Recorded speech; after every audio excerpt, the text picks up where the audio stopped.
This is video number 6 in a series of 8, all on the subject of exporting. Today's video is about language and communications, written and spoken.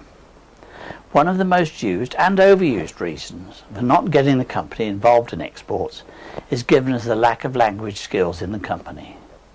In business, the almost universally understood language is English, and in the UK we've become rather lazy. We expect everyone to understand us.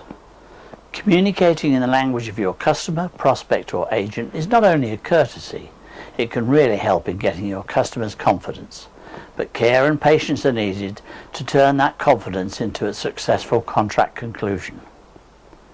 In our spoken language, we tend to use words and phrases which have entirely different meanings to those that you might expect. In a market town only 40 miles away from here, a teaching program has been introduced for English doctors and doctors from other parts of the world to teach them what ailments and symptoms patients are describing. Duddering equals shivering, for instance. So rule 1 is to write and speak in proper English, avoiding the colloquialism, slang and complicated sentences. We communicate in many ways. Audio, using the telephone, podcast, TV and radio, and in writing, using the internet, books, magazines, newspapers, emails, letters and blogs. We do so to ensure that our meaning is understood correctly by the reader or the listener. Probably the incoming telephone call represents the most difficult challenge.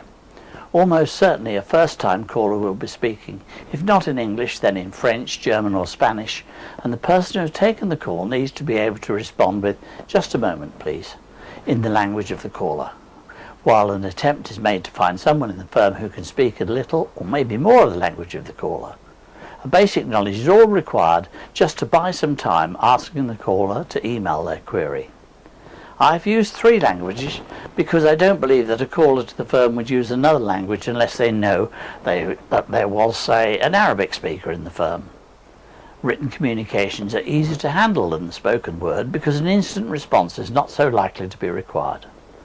There are translation agencies who have native speakers in almost any language.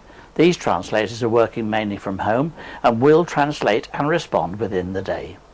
English will be their second language, so the rules to avoid the vernacular will apply. When visiting another country, it's polite to learn a few basic phrases, please, thank you, hello, goodbye, and to pronounce these words clearly. Avoid showing off to try and indicate your fluency.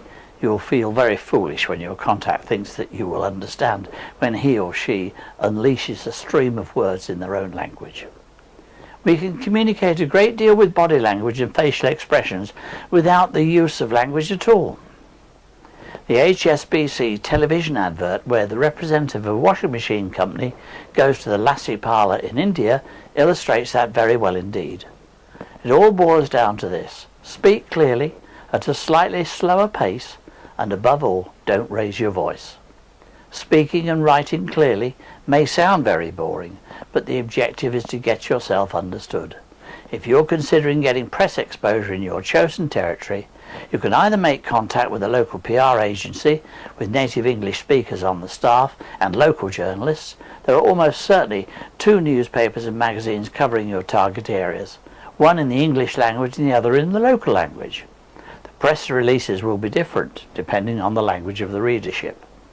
In the UK we have Firedoll, who will release the Middle East and Australian press. They're specialists in those regions, and their UK location in Eastern England makes it simple to work with them. Learning to communicate is a courtesy. Even though conversation for the negotiations will be in English, the effort to master just a few words will be appreciated.